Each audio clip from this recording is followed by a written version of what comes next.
Hello, this is Canadian History 101. I'm your host, Hide French, and today's topic will be on Birchtown. So what is Birchtown? Well, Birchtown is a small community located just outside of Shelburne.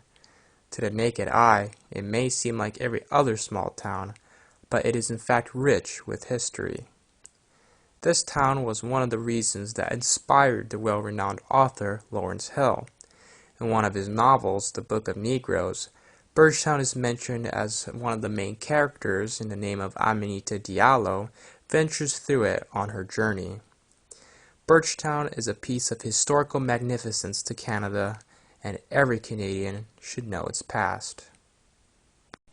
Let's start with the beginnings of Birchtown. So, how did it all started? Well, it was the beginning of the American War of Independence, and slaves were recruited by the British for the war. These slaves were loyal to the British Empire, so they would be known as the Black Loyalists. In exchange for their service, the British promised them their freedom and some land.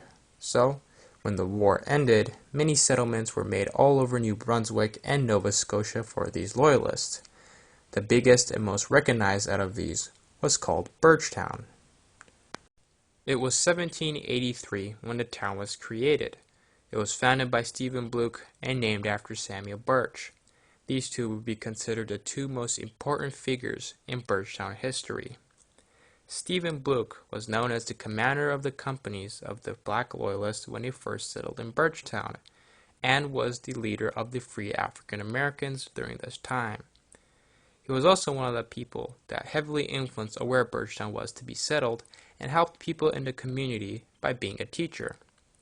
Samuel Birch, on the other hand, was a general and was responsible for recording the names of the residents in the Book of Negroes.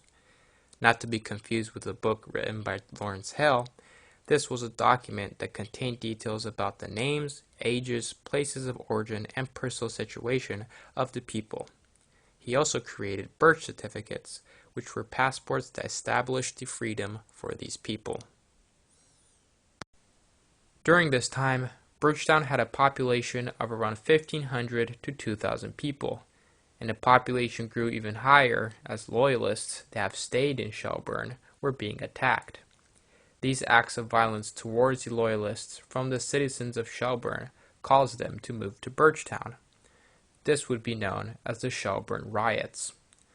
Although the population of Birchtown seemed steady, it has drastically decreased because of the departure for Sierra Leone. So what was this departure for Sierra Leone? Well, the people of Birchtown lived through a very tough lifestyle. This is because they had poor land, inadequate supplies, harsh climate, and experienced discrimination. The people of Birchtown and many other loyalist communities thought that they were not promised what they deserved from the British Empire. Because of this, the Brits agreed to letting them move to a settlement called Sierra Leone in West Africa. Many Black Loyalists agreed to this proposal and set sail. The majority of these people were from Birchtown, and it greatly affected their population. Now let's look at the rest of its history from then to today.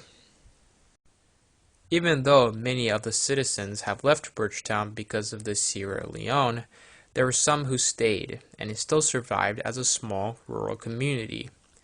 In 1994, the Black Loyalist Heritage Society made applications to the National Historic Sites and Monuments Board to have the landing of the Black Loyalists in Canada recognized as an event of national historic import.